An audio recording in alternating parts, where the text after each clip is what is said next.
Yes people, good morning, good afternoon, good evening to all of you. कैसे हैं सब लोग? होप सो आप सब लोग बहुत बढ़िया रहेंगे। मैं बता दूं, मैं भी बहुत अच्छा हूं। तो गाइस चलिए, आज अपन रिवाइज करने वाले हैं कुछ छोटे छोटे टॉपिक। उसमें सबसे पहला टॉपिक है that is the advance ruling, या जिसको अपन BOAR बोलेंगे करके, ठीक है। और BOAR का मतलब होता है बोर्ड फॉर एडवांस रूलिंग। अब एक बात समझना, इंडिया का टैक्स लॉ जो है बड़ा कॉम्प्लिकेटेड है, जैसा आपको पता है। और इंडिया का टैक्स लॉ जब बड़ा कॉम्प्लिकेटेड है, हम इंडिया वालों को इतने डिस्प्यूट होते हैं, तो आप एक बात समझो, अगर कोई नॉन रेजिडेंट है और वो इंडिया में कोई भी ट्रांजेक्शन करने वाला है या ट्रांजेक्शन कर चुका है, और उसको तो भैया कितना ज्यादा डाउट हो सकता है, तो उससे रिलेटेड क्या होता है, एक कॉन्सेप्ट होता है that is called advance ruling. तो हमारे यहाँ पे एक अथॉरिटी है जिसका नाम है बोर करके, BOAR। और वो बोर के पास जाके, बोर्ड ऑफ एडवांस रूलिंग के पास जाके, और वो क्या कर सकता है, बोर्ड फॉर एडवांस रूलिंग से एडवांस में रूलिंग ले सकता है, एडवांस में जजमेंट ले सकता है। अब एक बात समझना, इसमें जो एडवांस में जजमेंट लेते हैं वो किस पे एप्लीकेबल होगा, क्या होगा, कौन कौन ले सकता है, वो इस टॉपिक में हम सीखने वाले हैं। तो बड़ा ही छोटा सा टॉपिक है, इंटरेस्टिंग सा टॉपिक है। एग्जाम में 3-4 मार्क का क्वेश्चन इससे आपको आ सकता है। तो सबसे पहली चीज तो ये है कि सर एक बात बताइए, एडवांस रूलिंग के लिए कौन जा सकता है, मींस कौन एडवांस में रूलिंग ले सकता है। तो सबसे पहले यहां पे मैं बताऊं, 5 एप्लीकेंट होते हैं, मींस 5 में से कोई भी लोग है वो एडवांस रूलिंग के लिए जा सकते हैं। सबसे पहला होता है नॉन रेजिडेंट, मींस अगर कोई भी एसएससी नॉन रेजिडेंट है जो ऑलरेडी ट्रांजेक्शन या तो कर चुका है, means transaction is already undertaken, या फिर propose to be undertaken by him, या तो ट्रांजैक्शन कर चुका है या फ्यूचर में ट्रांजैक्शन करने वाला है, तो उससे रिलेटेड अगर मान लो उसको कोई भी डाउट है तो वो एडवांस रूलिंग के पास जा सकता है। दूसरा, अगर कोई रेजिडेंट जा सकता है लेकिन वो नॉन रेजिडेंट के बिहाफ पे जा सकता है। जैसे फॉर एन एग्जांपल, एक फॉरेन का कंपनी है जिसका नाम है हैरी लिमिटेड, और इंडिया का कंपनी है BB वर्चुअल्स प्राइवेट लिमिटेड। अब एक बात समझना, Harry limited BB वर्चुअल्स private limited के साथ में कोई ट्रांजैक्शन कर रही है, और हमको ये पता करना है कि हैरी लिमिटेड का इंडिया में टैक्स लायबिलिटी क्या होगा, तो उसके लिए हम लोग भी अप्लाई कर सकते हैं, but for the purpose of the determination of the tax liability of the non resident. Means non resident जो है उसकी टैक्सेबिलिटी क्या आएगी, उसके बिहाफ पे हम लोग भी एप्लीकेशन कर सकते हैं। तीसरा होता है कोई भी ऐसा resident class of the person जिसको सेंट्रल गवर्नमेंट नोटिफाई करती है। और मैं बता दूं, यहां पे सेंट्रल गवर्नमेंट ने रेजिडेंट पर्सन को नोटिफाई किया है, कोई भी ऐसा रेजिडेंट पर्सन जो कि 100 करोड़ से ज्यादा का, 100 करोड़ रुपए या उससे ज्यादा का कोई ट्रांजैक्शन करने वाला है, तो उस पर्टिकुलर केस में जो है वो रेजिडेंट भी एडवांस रूलिंग के पास में जा सकता है। तो देखो, मैंने अभी तक क्या बताया, एडवांस रूलिंग के पास में एप्लीकेशन कौन कौन कर सकता है। तो सबसे पहला कोई नॉन रेजिडेंट जा सकता है जो ट्रांजैक्शन कर चुका है या ट्रांजैक्शन करने वाला है, या फिर कोई रेजिडेंट जा सकता है नॉन रेजिडेंट के बिहाफ पे। अगर नॉन रेजिडेंट के साथ वो रेजिडेंट ट्रांजैक्शन कर रहा है और नॉन रेजिडेंट का इंडिया में टैक्स लायबिलिटी क्या होगा, ये पता करने के लिए रेजिडेंट भी अप्लाई कर सकता है। तीसरा, कोई भी रेजिडेंट क्लास ऑफ पर्सन जिसको सेंट्रल गवर्नमेंट नोटिफाई करती है, और अभी सेंट्रल गवर्नमेंट ने यहां पे जो नोटिफाई कर रखा है कि कोई भी रेजिडेंट पर्सन जो ट्रांजैक्शन कर चुका है या ट्रांजैक्शन करने वाला है, और वो ट्रांजैक्शन का वैल्यू 100 करोड़ रुपए या उससे ज्यादा है, तो वो कर सकता है।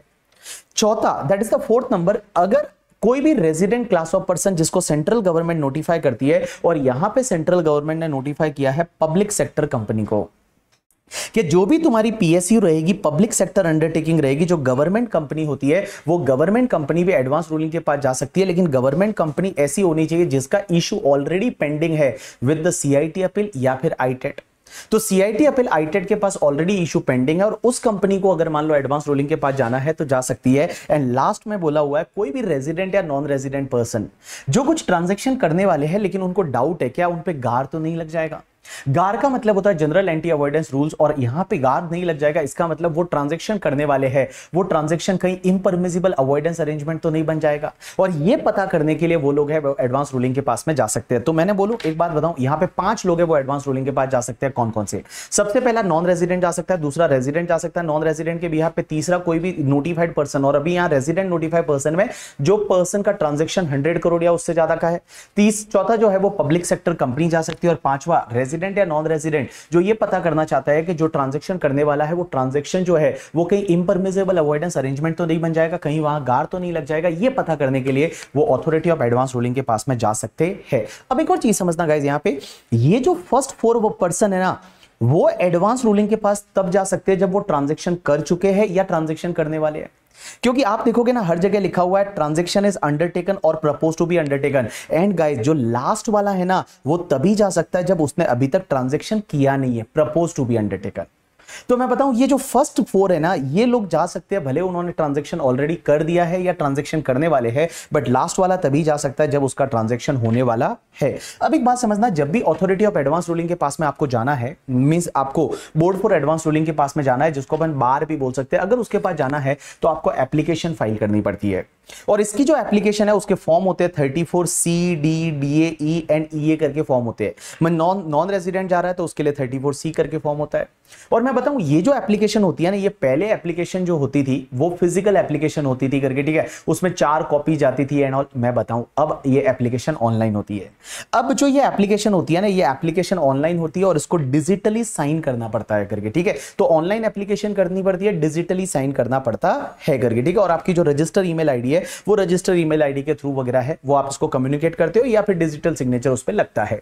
अब एक और चीज समझना, जब भी आप ये एप्लीकेशन करते हो बोर्ड के पास में, तो क्वेश्चन ये आता है कि क्या एप्लीकेशन को हम विड्रॉ कर सकते हैं। थोड़े टाइम बाद लगता है कि नहीं यार हमको तो एडवांस रूलिंग नहीं चाहिए, तो एप्लीकेशन को विड्रॉ कर सकते हैं। आंसर इज यस, आप एप्लीकेशन को विड्रॉ कर सकते हैं। जिस दिन आपने एप्लीकेशन किया था उससे 30 डेज के अंदर अंदर आप चाहे तो विड्रॉ कर सकते हैं। अब एक और चीज समझना, जब आप ये एप्लीकेशन करते हो ना तो आपको फीस पे करना पड़ता है। बिना फीस के आपको एडवांस रूलिंग नहीं मिलेगा। तो एडवांस रूलिंग चाहिए तो आपको फीस देना पड़ता है। अब ये फीस कितना देना पड़ता है, तो गाइस जो भी पब्लिक सेक्टर कंपनी है PSU वाला एंड जो तुम्हारा ऐसा पर्सन जो इसको पता करना था कि मेरे पे गार्ड तो नहीं लगेगा, तो आई कैन से दैट यहां पे जो 4th एंड 5th नंबर पे जो 2 पर्सन है, इन लोगों के लिए जो फीस रहेगा ना वो फीस 10,000 रुपीज रहेगा। तो public sector company and guys ये पता करने के लिए कि कहीं मैं ट्रांजैक्शन कर रहा हूं वहां पे गार्ड तो नहीं लग जाएगा, कहीं वो इम्परमिसिबल अवॉइडेंस अरेंजमेंट तो नहीं बनेगा, तो इन लोगों के लिए जो फीस रहेगा वो आपका 10,000 रहेगा। लेकिन उसके अलावा ये जो फर्स्ट 3 लोग है, ये अगर मान लो यहां पे एडवांस रूलिंग के लिए एप्लीकेशन करेंगे तो इनका फीस डिपेंड करेगा इनके जो ट्रांजैक्शन वैल्यू पे। अगर ये ट्रांजैक्शन वैल्यू है वो अप टू 100 करोड़ रुपीस है तो फीस आपका 2 लाख रुपीस रहेगा। अगर ट्रांजैक्शन वैल्यू 100 करोड़ से ज्यादा है, अप टू 300 करोड़ तक है, तो आपका फीस 5 लाख लगेगा। एंड अगर आपका ट्रांजैक्शन वैल्यू 300 करोड़ से ज्यादा है तो आपका फीस है वो 10 लाख रुपीस लगेगा। तो मैंने क्या बोला कि अगर मान लो कोई भी आप ट्रांजैक्शन कर रहे हैं, वो ट्रांजैक्शन वैल्यू है वो अप टू 100 करोड़ है, तो आपका फीस है वो 2 लाख रुपीस लगेगा।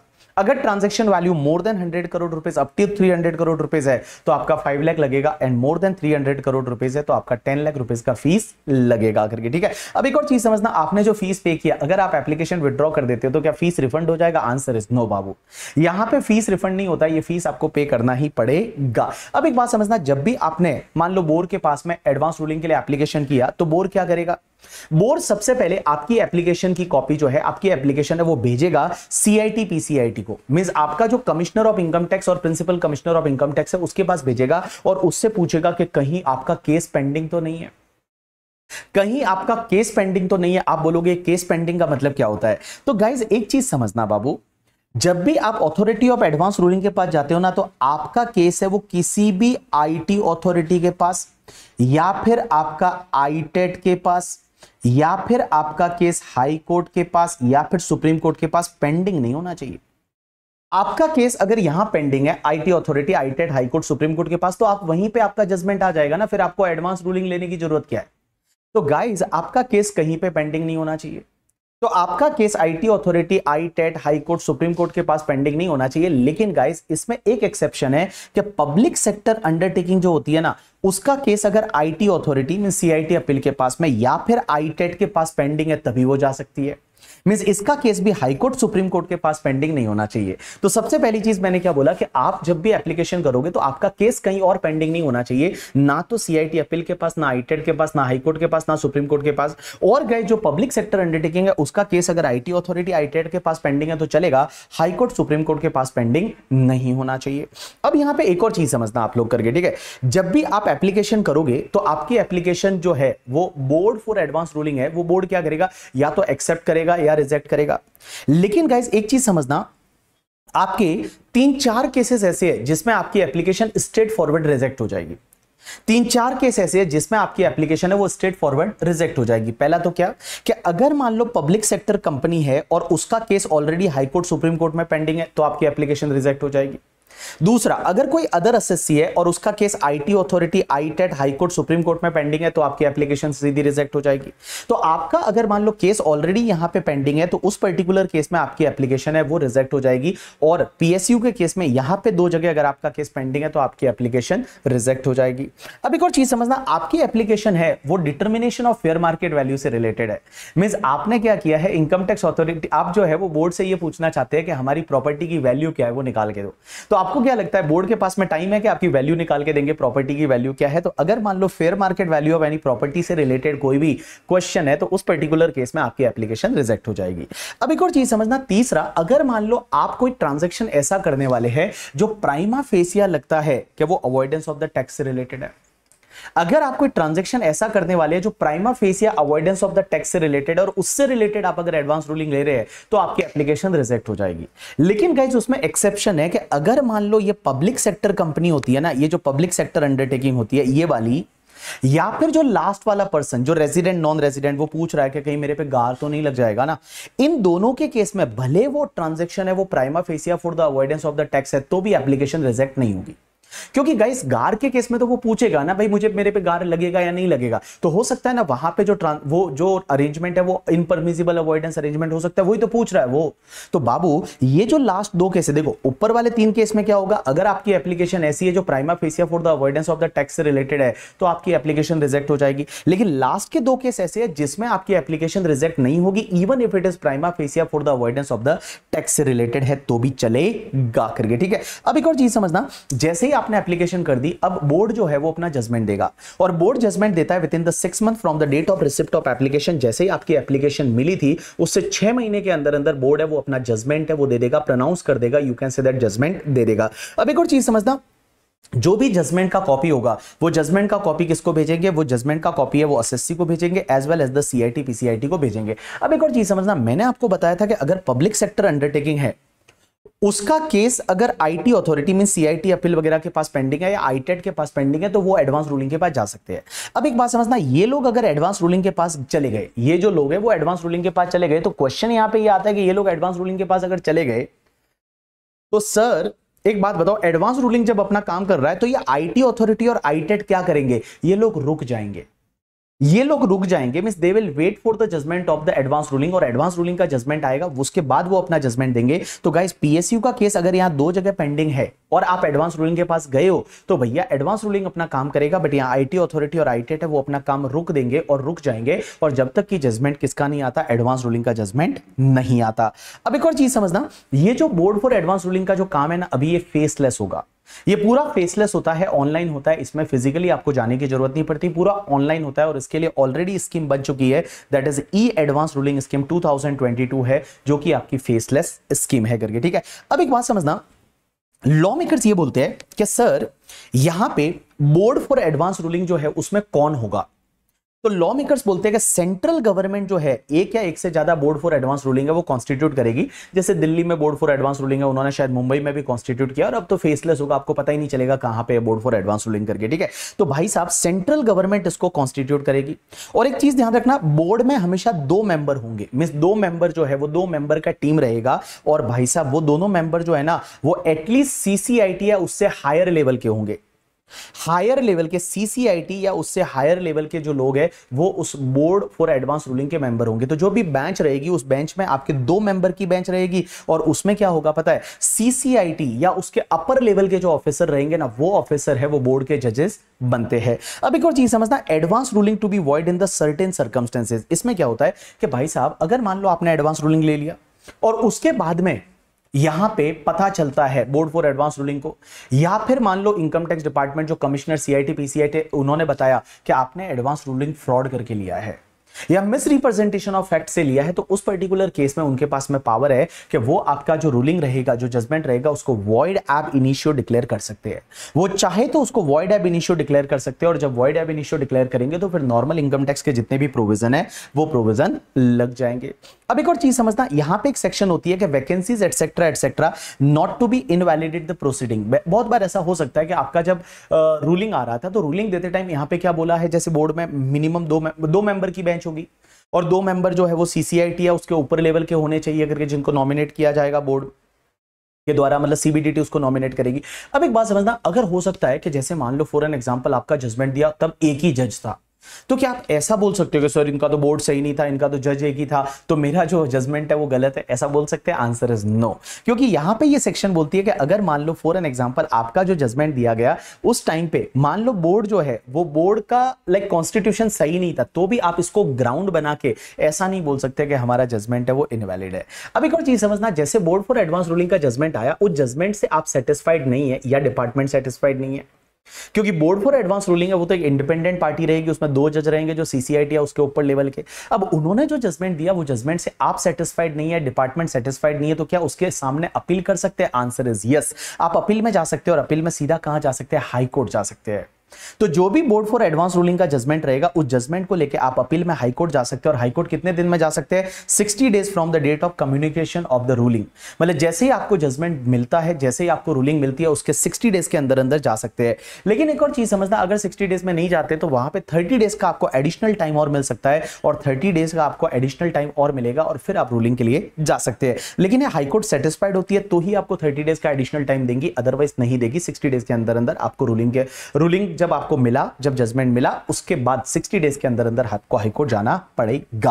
अब एक और चीज समझना, ये ई एडवांस रूलिंग स्कीम 2022 जो था गवर्नमेंट का, ये ई एडवांस रूलिंग स्कीम 2022 था ना, इसमें है ना ये पूरी स्कीम है, लेकिन आपके सिलेबस के लिए इतना नहीं है। आपके सिलेबस के लिए जो 2-3 पॉइंट है वो आईसीआई ने दे रखे हैं, तो जितने 2-3 पॉइंट आईसीआई ने दे रखे हैं वो मैं आपको यहां पे रिवाइज करा देता हूं। सबसे पहली चीज तो ये कि सर एक बात बताओ, हमने जब एडवांस रूलिंग के पास एप्लीकेशन किया तब उसमें कुछ फैक्ट्स डाले होंगे, लेकिन इन बिटवीन हमको लगता है कि हमको कुछ एडिशनल फैक्ट्स देने हैं, तो क्या एडवांस रूलिंग जो है बोर्ड है, वो बोर्ड फॉर एडवांस रूलिंग है, वो एडिशनल फैक्ट ले सकता है या नहीं? Answer is yes.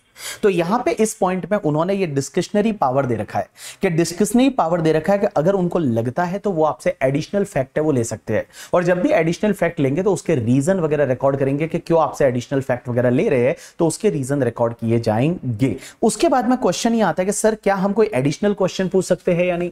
जैसे आपने एप्लीकेशन में कुछ क्वेश्चन पूछा था, उसका आंसर आपको मिलने वाला है, लेकिन मान लो आपको जब प्रोसीडिंग चल रहा था उसके बीच में आपको लगता है कि नहीं यार हमको कुछ और क्वेश्चन पूछना है, तो क्या और एडिशनल क्वेश्चन वो एडमिट कर सकते हैं? Answer is yes. लेकिन ये भी उनका डिस्क्रिशनरी पावर है, उनको लगता है तो आपका एडिशनल क्वेश्चन एडमिट कर सकते हैं। अब एक और चीज समझना, सर मान लो आपका एडवांस रूलिंग का जजमेंट आ गया और उस जजमेंट में कुछ मिस्टेक हो गई, तो उस मिस्टेक का रेक्टिफिकेशन ऑफ मिस्टेक हो सकता है नहीं? Answer is yes. अगर कोई 2 plausible views are not possible और यहां पे कुछ मिस्टेक है, अपेरेंट ऑन रिकॉर्ड है करके, ठीक है, तो अपेरेंट ऑन रिकॉर्ड है तो वो है वो रेक्टिफिकेशन कर सकते हैं। अब ये रेक्टिफिकेशन कैसे किया जा सकता है? या तो एसएससी ने अप्लाई किया करके, ठीक है, या फिर डिपार्टमेंट ने अप्लाई किया, तो उस पर्टिकुलर केस में जो है वो मिस्टेक है, वो मिस्टेक को रेक्टिफाई किया जा सकता है और वो लोग रेक्टिफाई कर सकते हैं। अब एक और चीज समझना, अगर मान लो ओपिनियन में डिफरेंस आ गया तो क्या होगा? जैसे मान लो 2 मेंबर है, क्योंकि मैंने बोला 2 जज होते हैं, और दो जजों के अगर मान लो ओपिनियन में कोई डिफरेंस आ गया तो क्या होगा? तो यहां पे क्या बोला हुआ है देखिए, if the member of the board for advance ruling का differ in opinion on any point, the board shall refer such point to the PCCIT international taxation. ये जो पॉइंट है वो किसको भेजेंगे? पीसीसीआईटी इंटरनेशनल टैक्सेशन है उसको भेजेंगे। And who shell nominate 1 member from other board and such point or point shall be decided according to the opinion of majority of the member। क्योंकि मैंने आपको बोला कि जज कितने होंगे, 2 जज की बेंच होगी और दोनों में ओपिनियन में अलग आ गया, एक बोल रहा है ऐसा होगा, एक बोल रहा है ऐसा होगा, तो क्या होगा? तो फिर आपका केस है वो रेफर किया जाएगा पीसीसीआईटी इंटरनेशनल टैक्सेशन को, और वो लोग क्या करेंगे, एक कोई भी इंडिपेंडेंट मेंबर जो किसी दूसरे बोर्ड का इंडिपेंडेंट मेंबर रहेगा उसको देगा, और वो जो जजमेंट देगा वो मेजोरिटी बेस पे पास किया जाएगा। This is the completion of your topic advance ruling, या जिसको अपन बोर बोल सकते हैं या बार भी बोल सकते हैं करके, ठीक है। अब एक बात समझना, इससे एग्जाम में क्वेश्चन आने के चांसेस कौन कौन से हैं? तो मैं बताऊं, पहला क्वेश्चन तो इससे ये आ सकता है कि who can be the applicant for the advance ruling. ये क्वेश्चन आ सकता है पहला कि who can be the applicant for the advance ruling. दूसरा क्वेश्चन ये फीस वाला अगर याद रखो तो रख सकते हो करके, ठीक है, ये छोटा सा क्वेश्चन कभी कभार एमसीक्यू वगैरह में आ सकता है। तीसरा क्वेश्चन जो है वो ये आ सकता है कि कौन कौन से केस में रिजेक्ट हो सकती है आपकी एप्लीकेशन, ये आ सकता है। और चौथा क्वेश्चन ये आ सकता है कि भैया अगर बोर्ड फॉर एडवांस रूलिंग के ऑर्डर से आप सेटिस्फाइड नहीं हो, जजमेंट से सेटिस्फाइड नहीं हो, तो आप हाई कोर्ट जा सकते हैं। ये क्वेश्चन आ सकता है एग्जाम में। उसके बाद एक ये भी आ सकता है जो कि ऑब्वियसली ये ई एडवांस रूलिंग स्कीम से है कि अगर मान लो ओपिनियन में दोनों का चेंज आ जाता है तो क्या होगा, ये क्वेश्चन भी आपको एग्जाम में आ सकता है। तो ये जो पॉसिबल क्वेश्चन है वो इस टॉपिक से आ सकते हैं, इसके अलावा कुछ नहीं आएंगे। 3-4 मार्क का क्वेश्चन है वो एग्जाम में बैठ सकता है। Yes people, now next topic is equalisation levy. और इक्वलाइजेशन लेवी में भाई साहब इस बार थैंक यू कि इक्वलाइजेशन लेवी का टॉपिक बहुत ज्यादा कट शॉर्ट हो गया है। पहले जो इक्वलाइजेशन लेवी में वो ऑनलाइन वाला जो था ना, अमेजोन वाला वगैरह, वो सब हट गया है करके, ठीक है। अब भैया इक्वलाइजेशन लेवी में बड़ा सिंपल सिंपल सी चीजें हैं वो रह गई है। तो इक्वलाइजेशन लेवी में अब है ना, सिर्फ वो ऑनलाइन एडवर्टाइजमेंट वाला है, वही वाला पार्ट बच गया है, बाकी सब हट गया है। तो it is very simple topic, बहुत ही छोटा टॉपिक है, एग्जाम में 4-5 मार्क का क्वेश्चन आता है और आने का चांस बनता है। तो चलिए अगर अपन इक्वलाइजेशन लेवी की बात करें तो इक्वलाइजेशन लेवी जो टॉपिक है ना, वो फाइनेंस एक्ट 2016 के थ्रू लाया गया है। तो नॉर्मली क्वेश्चन आपका ये आ सकता है कि सर क्या कोई नया टैक्स है वो फाइनेंस एक्ट के थ्रू लग सकता है? Answer is yes. अगर आपको याद रहेगा तो जीएसटी से पहले सर्विस टैक्स हुआ करता था, वो तो सर्विस टैक्स पूरा ही फाइनेंस एक्ट के थ्रू लगता था, फाइनेंस एक्ट 1994 के थ्रू। तो फाइनेंस एक्ट के थ्रू कोई भी टैक्स लगाया जा सकता है। तो इक्वलाइजेशन लेवी जो लगता है वो फाइनेंस एक्ट 2016 के थ्रू लगता है। और ये इक्वलाइजेशन लेवी है ना, इसकी जो सेक्शन है यहां पे, जैसे सेक्शन 163 है, तो ये 163 of the income tax act 1961 नहीं है, ये 163 ऑफ द फाइनेंस एक्ट 2016 है। अब क्वेश्चन ये आता है कि इक्वलाइजेशन लेवी कहां लगता है? तो इक्वलाइजेशन लेवी पूरे इंडिया पे लगता है except Jammu and Kashmir. Sir Jammu and Kashmir पे अभी भी इक्वलाइजेशन लेवी नहीं लगता कि नहीं लगता? तो जम्मू एंड कश्मीर अभी भी यहां पे एक्सेप्शन में, तो ऑल इंडिया पे लगेगा एक्सेप्ट जम्मू एंड कश्मीर। अब एक और चीज समझना, अगर मान लो किसी भी पर्सन को, कोई नॉन रेजिडेंट है और उसको कोई रॉयल्टी मिलती है, फीस फॉर टेक्निकल सर्विस मिलती है, और वो ऑलरेडी अगर इनकम टैक्स एक्ट में टैक्सेबल हो जाती है अंडर सेक्शन 9(1) करके, ठीक है। तो अंडर सेक्शन 9(1) वो ऑलरेडी अगर टैक्सेबल हो जाती है, वो डीम टू बी अक्रूड और अराइज इन इंडिया, और सेक्शन 9(1) में टैक्सेबल हो जाती है, तो उस पर्टिकुलर केस में उस पे इक्वलाइजेशन लेवी नहीं लगेगा। तो मैंने क्या बोला कि अगर कोई नॉन रेजिडेंट को कोई भी रॉयल्टी एफटीएस मिलता है, रॉयल्टी एफटीएस ऑलरेडी टैक्सेबल 9(1) में हो जाता है, तो उस पे इक्वलाइजेशन लेवी नहीं लगेगा। अब आप बोलोगे इक्वलाइजेशन लेवी होता क्या है? तो गाइस इक्वलाइजेशन लेवी क्या होता है उसको अपन एक एग्जांपल से समझने की कोशिश करते हैं कि जैसे मान लो यहां पे एक नॉन रेजिडेंट है जिसका नाम है फेसबुक, और Facebook is not having a permanent establishment in the India. P उसका इंडिया में नहीं है। देखो अगर इंडिया में पी होता तो जो इनकम कमाते उस पर ऐसे भी इंडिया में टैक्स लग जाता, क्योंकि आपको मैंने बताया था कि कोई नॉन रेजिडेंट का इंडिया में बिजनेस से इनकम तभी टैक्सेबल होता है जब इंडिया में उसका परमानेंट एस्टेब्लिशमेंट होना चाहिए। तो फेसबुक का इंडिया में कोई परमानेंट एस्टेब्लिशमेंट नहीं है, तो इंडिया से जो इनकम है वो उनको टैक्सेबल नहीं होगी। तो अब एक बात समझना, लॉ मेकर्स ने क्या किया, यहां पे एक इक्वलाइजेशन लेवी टॉपिक डाला, और वो क्या बोलता है कि ये नॉन रेजिडेंट है जिसका इंडिया में पी नहीं है, एग्जांपल इज अ फेसबुक। अगर इन्होंने बीबी वर्चुअल को, बीबी वर्चुअल्स प्राइवेट लिमिटेड एक रेजिडेंट पर्सन है जो कि बिजनेस में एंगेज है, इनको अगर ऑनलाइन एडवर्टाइजमेंट सर्विस दिया, ऑनलाइन एडवर्टाइजमेंट सर्विस दिया, या फिर इस नॉन रेजिडेंट ने किसी दूसरे नॉन रेजिडेंट को कोई ऑनलाइन एडवर्टाइजमेंट सर्विस दिया जिस दूसरे नॉन रेजिडेंट का इंडिया में पीई है।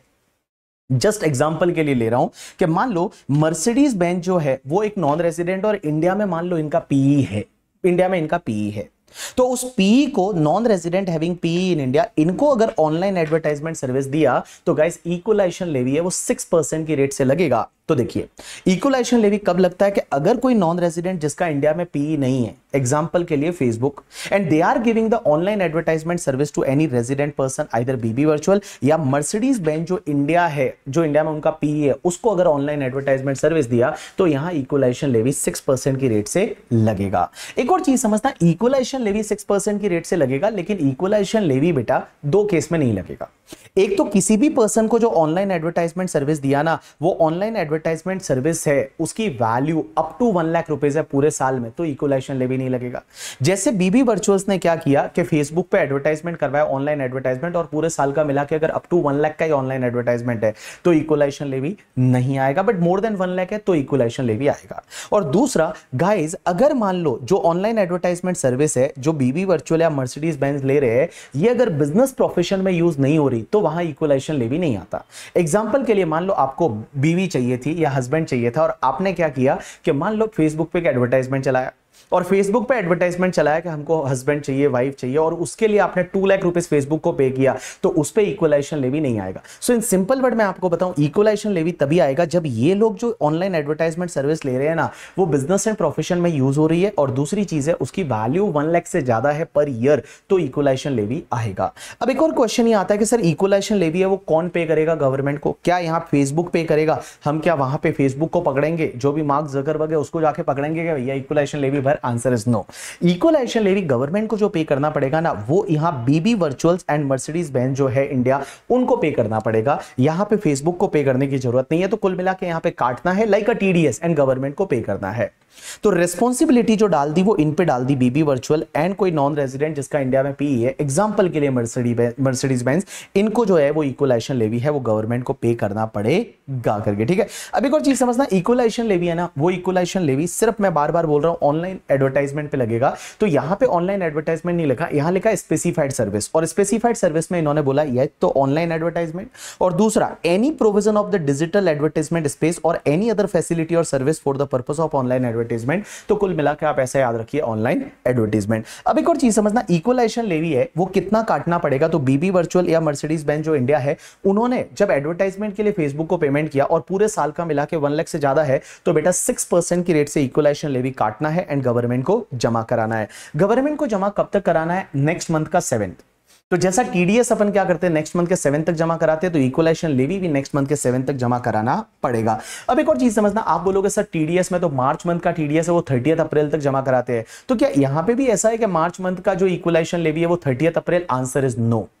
यहां पे ऐसा कुछ नहीं है, यहां पे मार्च मंथ का जो इक्वलाइजेशन लेवी रहेगा वो भी आपको 7 अप्रैल तक जमा कराना पड़ेगा। अब एक और चीज समझना, अगर आप इक्वलाइजेशन लेवी 7 तक जमा नहीं कराते तो उस पर्टिकुलर केस में क्या होगा बताए, आपको 8 से 1% पर मंथ और पार्ट ऑफ द मंथ की रेट से इंटरेस्ट लग जाएगा अंडर सेक्शन 170। तो अंडर सेक्शन 170 में 1% पर मंथ और पार्ट ऑफ द मंथ की रेट से आपको इंटरेस्ट लग जाएगा। अब एक और चीज समझना, आपने इक्वलाइजेशन लेवी काटना भूल गए तो भैया तो भी आपको इक्वलाइजेशन लेवी तो गवर्नमेंट को पे करना ही पड़ेगा।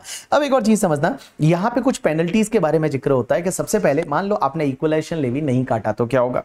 तो अगर मान लो आपने इक्वलाइजेशन लेवी नहीं काटा तो आपको पहली चीज तो अपनी जेब से इक्वलाइजेशन लेवी है वो पे करना है, और दूसरी चीज जितना इक्वलाइजेशन लेवी नहीं काटा उतना का उतना 100% आपको पेनल्टी लग सकता है अंडर सेक्शन 171। अब एक और चीज समझना, मैंने बोला कि 7 तक आपको इक्वलाइजेशन लेवी जमा कराना है, अगर नहीं कराते हो तो 8 से आपको 1% per month part of the month का इंटरेस्ट तो लगेगा ही, उसके साथ साथ आपको एवरी डे का 1000 रुपीज का पेनल्टी और लगेगा। उसके साथ साथ आपको एवरीडे 1000 रुपीज का पेनल्टी लगेगा, लेकिन ये पेनल्टी का अमाउंट है ये कभी भी amount of the equalisation levy से ज्यादा नहीं हो सकता। जो इक्वलाइजेशन लेवी का अमाउंट है उससे ज्यादा नहीं हो सकता। अब एक बात समझना, इक्वलाइजेशन लेवी जब आप काटते हो, जैसे टीडीएस के रिटर्न फाइल करते हैं वैसे इक्वलाइजेशन लेवी का भी रिटर्न फाइल करना पड़ेगा। और ये इक्वलाइजेशन लेवी का रिटर्न कौन फाइल करेगा? क्या फेसबुक करेगा? Answer is no. Equalisation levy का रिटर्न है वो बीबी वर्चुअल या मर्सिडीज बेंज जो इंडिया का पीई है, उनको क्या करना पड़ेगा? इक्वलाइजेशन लेवी का रिटर्न फाइल करना पड़ेगा। और ये जो रिटर्न फाइल होता है ये आपके फॉर्म नंबर 1 में होता है, और फॉर्म नंबर 1 में इसको फाइल करना पड़ेगा till the 30th June of the next financial year. तो जैसे तुम्हारा फाइनेंशियल ईयर 24-25 है तो 30th जून 2025 तक आपको इक्वलाइजेशन लेवी का रिटर्न है वो फाइल करना पड़ेगा। अब एक और चीज समझना, आपने इक्वलाइजेशन लेवी का रिटर्न फाइल किया लेकिन उसमें कोई भी अगर मिस्टेक होगी तो क्या रिवाइज रिटर्न फाइल कर सकते हैं, या फिर मान लो आपने 30th जून तक फाइल नहीं किया तो क्या अपन बिलेटेड रिटर्न फाइल कर सकते हैं? Answer is yes. यहां पे belated return revise return file कर सकते हैं, लेकिन उसका टाइम लिमिट रहेगा 2 years from the end of the financial year in which specified service was provided. तो ऑनलाइन एडवर्टाइजमेंट अगर 24-25 में लिया था तो 25 का एंड होता है 31 मार्च 2025, और 2 year काउंट करेंगे तो 31 मार्च 2027 तक आप बिलेटेड या फिर रिवाइज रिटर्न है वो फाइल कर सकते हैं। अब एक और चीज समझना, अगर आपने रिटर्न फाइल नहीं किया तो बहुत बार एओ आपको नोटिस इशू करता है। जैसे इनकम टैक्स में हमने पढ़ा था वो एक 142(1) का नोटिस आता है रिया वाला कि आप रिटर्न फाइल करो। तो अगर एओ ने आपको नोटिस इशू किया है तो उस पर्टिकुलर केस में 30 days from the date of the service of that notice आपको रिटर्न फाइल करना पड़ेगा। अब एक और चीज समझना, जो भी आप इक्वलाइजेशन लेवी का रिटर्न फाइल करोगे इन द फॉर्म नंबर 1, फिर उसकी प्रोसेसिंग होगी। प्रोसेसिंग जैसे सीपीसी में प्रोसेसिंग होती है वैसे यहां पे भी प्रोसेसिंग होगी, और भाई साहब प्रोसेसिंग में अगर कोई अरिथमेटिक एरर है तो वो ठीक हो जाएगी। अरिथमेटिक एरर है तो उस पर्टिकुलर केस में उसको रेक्टिफाई किया जाएगा। अगर आपका इक्वलाइजेशन लेवी कुछ पेबल आता है तो डिमांड निकाला जाएगा, अगर आपने ज्यादा पे कर रखा है तो आपको रिफंड मिल जाएगा। लेकिन यहां पे क्वेश्चन ये आता है कि सर ये इंटीमेशन कब तक मिलेगी? तो intimation has to be received within the 1 year from the end of the financial year in which return was filed. तो जिस ईयर में आपने रिटर्न फाइल किया उस ईयर के एंड से 1 year के अंदर अंदर आपको इक्वलाइजेशन लेवी का इंटीमेशन आ जाएगा। अब एक और चीज समझना, अगर आपको कोई पेनल्टी लगाई जाती है तो पेनल्टी के लिए आपको फॉर्म नंबर 2 में पेनल्टी का डिमांड नोटिस आएगा। तो अगर आप पे कोई पेनल्टी लगाई जाती है तो फॉर्म नंबर 2 जो है वो फॉर्म नंबर 2 में आपको पेनल्टी का नोटिस या अपन बोल सकते हैं वो आपको आएगा। नोटिस ऑफ डिमांड है वो फॉर्म नंबर 2 में आएगा। अब एक और चीज समझना, अगर मान लो आपका इंटीमेशन आया और उसमें कोई मिस्टेक अपरेंट ऑन रिकॉर्ड है तो क्या इसका रेक्टिफिकेशन हो सकता है? Answer is yes. रेक्टिफिकेशन कैसे हो सकता है? या तो मान लो इनकम टैक्स अथॉरिटी को खुद को पता चल जाता है कि कोई मिस्टेक है, या फिर यहां पे आपने अगर बोला तो उस पर्टिकुलर केस में रेक्टिफिकेशन हो सकता है, बट रेक्टिफिकेशन कब तक हो सकता है? 1 year from the end of the financial year in which intimation sought to be amended was pass. मतलब जिस इंटीमेशन में मिस्टेक था वो पास हुआ था, उस ईयर के एंड से 1 साल के अंदर अंदर है वो रेक्टिफिकेशन हो सकता है। अब एक और चीज समझना, आपको इक्वलाइजेशन लेवी का रिटर्न कब तक फाइल करना पड़ेगा? जैसा मैंने बोला नेक्स्ट ईयर के 30 जून तक फाइल करना पड़ेगा। लेकिन अगर आप 30 जून तक फाइल नहीं करते हो, या फिर एओ ने बोला और भैया आप उसका इक्वलाइजेशन लेवी का return file with in 30 days नहीं कर रहे हो, तो उसके बाद आपको 100 रुपीज पर डे का आपको फीस पे करना पड़ेगा। तो पर डे का आपको पेनल्टी लगेगा, वो 100 रुपीज लगेगा। एक और चीज समझना, ये जो पेनल्टी है 172 वाली और जो मैंने ऊपर पेनल्टी 171 वाली पढ़ाई थी, अगर कोई रीजनेबल कॉज है तो ये माफ भी हो सकती है, यहां पे इसको माफ किया जा सकता है। अब एक और चीज समझना, अगर आपको पेनल्टी लगाई और उस पेनल्टी से आप सेटिस्फाइड नहीं है तो क्या हम अपील कर सकते हैं? Answer is yes. सबसे पहले अपील होती है जिसको अपन सीआईटी अपील बोलते हैं। आप सीआईटी अपील में जाओगे और सीआईटी अपील में जाने के लिए फॉर्म नंबर 3 है, आपको 1000 रुपीज का फीस लगेगा और 30 डेज के अंदर अंदर जैसे आपको एओ का ऑर्डर आया पेनल्टी का, उसके 30 डेज के अंदर अंदर आपको सीआईटी अपील में जाना पड़ेगा और फॉर्म नंबर 3 आपको फाइल करना पड़ेगा। और अपील का प्रोसीजर वैसा ही होगा जैसा हमने इनकम टैक्स में पढ़ा था, वैसा का वैसा। अगर मान लो सीआईटी अपील का ऑर्डर आ गया और उससे आप सेटिस्फाइड नहीं हो या डिपार्टमेंट सेटिस्फाइड नहीं है करके, ठीक है, तो उस पर्टिकुलर केस में ये लोग कहां जाएंगे? आईटेट में जाएंगे। आईटेट में जाने के लिए फॉर्म नंबर 4 होता है, उसमें फीस 1000 रुपीज लगेगा और 60 डेज जैसे ही सीआईटी का ऑर्डर कम्युनिकेट होता है उसके 60 डेज के अंदर अंदर है वो आपको आईटेट में जाना पड़ेगा। अब एक और चीज समझना, एक सेक्शन होती है 176 ऑफ द फाइनेंस एक्ट 2016, वो बोलती है कि अगर आपने कोई फॉल्स स्टेटमेंट दिया, अगर आपने कोई झूठ बोला, तो उस पर्टिकुलर केस में क्या होता है? आपको जेल हो सकती है और आपको अप टू 3 इयर्स की जेल हो सकती है और उसके साथ साथ में आपको मॉनेटरी फाइन भी लगाया जा सकता है। अब एक और चीज समझना, अगर इक्वलाइजेशन लेवी जब लग चुका है तो फेसबुक को जो पैसा मिलेगा, क्या फेसबुक को वापस इस पर टैक्स भरना पड़ेगा 6% वगैरह? Answer is no. तो जब इक्वलाइजेशन लेवी लग चुका है तो इस पर्टिकुलर केस में फेसबुक का इनकम है वो एग्जेम्प्ट होगा, उस पर कोई टैक्स नहीं लगेगा। अब एक बात समझना, अगर आपने इक्वलाइजेशन लेवी नहीं काटा या फिर काट के गवर्नमेंट को जमा नहीं कराया up to the due date of return filing, तो आपको पता है आपका 100% एडवर्टाइजमेंट एक्सपेंडिचर डिसअलाउड हो जाएगा। ऐसा section 40 clause A sub clause 1 भी बोलता है, जो कि पीजीबीपी की सेक्शन है। ये इनकम टैक्स एक्ट की सेक्शन है। ऊपर जितनी भी सेक्शन हमने देखी थी वो फाइनेंस एक्ट 2016 की सेक्शन थी, बट ये इनकम टैक्स एक्ट की सेक्शन है। इसमें क्या होता है कि अगर मान लो आप किसी भी नॉन रेजिडेंट को जिसका इंडिया में पीई नहीं है और उसको आपने एडवर्टाइजमेंट के लिए पेमेंट किया और आपने इक्वलाइजेशन लेवी नहीं काटा ड्यूरिंग द प्रीवियस ईयर, या फिर काटा बट गवर्नमेंट को जमा नहीं कराया up to the due date of return filing, तो बेटा 100% of your advertisement expenditure will be disallowed. But अगर मान लो आपने सब्सिक्वेंट ईयर में काटा या काटा करंट ईयर में बट आपने रिटर्न फाइलिंग की ड्यू डेट के बाद में जमा कराया, तो उस पर्टिकुलर केस में जिस ईयर में वो इक्वलाइजेशन लेवी जमा कराओगे उस ईयर में फिर आपको एडवर्टाइजमेंट का खर्चा अलाउ हो जाएगा। ये सेम वैसा का वैसा है जैसा अपन ने पीजीबीपी में section 40 clause A sub clause 1 पढ़ा था कि नॉन रेजिडेंट को कुछ पेमेंट करते हैं, टीडीएस नहीं काटा प्रीवियस ईयर में, काटा बट गवर्नमेंट को जमा नहीं कराया up to the due date of return filing, तो 100% खर्चा डिसअलाउड हो जाता था। सेम वो का वो है कि अगर आप किसी नॉन रेजिडेंट को जिसका इंडिया में पीई नहीं है उसको इक्वलाइजेशन उसको आप एडवर्टाइजमेंट के लिए पैसा पे करते हो, अगर उसका इक्वलाइजेशन लेवी नहीं काटा इन द प्रीवियस ईयर या काटा बट गवर्नमेंट को जमा नहीं कराया up to the due date of return filing, तो आपका 100% ऑनलाइन एडवर्टाइजमेंट का जो एक्सपेंडिचर है वो आपका डिसअलाउड हो जाएगा। डन। यहां पे ये चार्ट दे रखा है, इस चार्ट को देखोगे तो आपका काम हो जाएगा। This is the completion of your topic equalisation levy. तो गाइज मैंने आपको 2 टॉपिक आज कंप्लीट कराए, one is the equalisation levy और दूसरा हमने पढ़ा that is board for advance ruling. वापस बोल रहा हूं, जो ट्रांसफर प्राइसिंग वाला टॉपिक है वो आपको पुराना देखना है, चाहिए तो मैं वापस से री अपलोड कर देता हूं एज इट इज करके, ठीक है, because there is no change in the transfer pricing topic. तो आप अगर पुराना वाला देखोगे तो भी आपका काम बन जाएगा। अभी आपके एग्जाम के लिए बहुत ही कम टाइम बचा है, थोड़ा अच्छे से फोकस कर लो करके, ठीक है, और ज्यादा टाइम बचा नहीं है। Like it is some days जो आप अपने हाथ पे काउंट कर सकते हो, फिंगर्स पे काउंट कर सकते हो। बट मैं बताऊं, अभी भी अगर आप ढंग से पढ़ाई करोगे, ढंग से चीजें करोगे तो चीजें हो जाती है। बिकॉज बहुत बार ऐसा होता है कि if you support your self ना, तो बाकी सब चीजें रहती है वो भी आपका सपोर्ट करने लग जाती है। इधर उधर की जो अपन क्या बोलते हैं, लाइक ऐसी कोई पावर है, वो पावर भी आपका सपोर्ट करने लग जाती है। बट सबसे पहली चीज ओवर थिंकिंग वगैरह ना करे, थोड़ा खुश रहे करके, ठीक है, थोड़ा लाइफ को ईजी रखे और जिस पे भी आप ट्रस्ट करते हो, बिलीव करते हो, गॉड, भगवान, जो भी आप मानते हो, वो कहीं ना कहीं आपका ध्यान रख रहे हैं। आप ऐसा मानते हुए और सिर्फ पढ़ाई पे ध्यान दे दो, सिर्फ इस पे फोकस कर लो, 100% इसको दे दो, शायद आप जो डिजर्व करते हैं वो आपको मिलेगा करके, ठीक है। बट उसके लिए just thanks to him and उसके साथ साथ में जस्ट प्रे कि जो भी हो, जो आप डिजर्व करो वो आपको मिले करके, ठीक है। खुश रहे, खुशी से पढ़े, जैसे हमारे शुभम केशवानी सर भी बोलते हैं, खुशी से पढ़ेंगे तभी आगे बढ़ेंगे।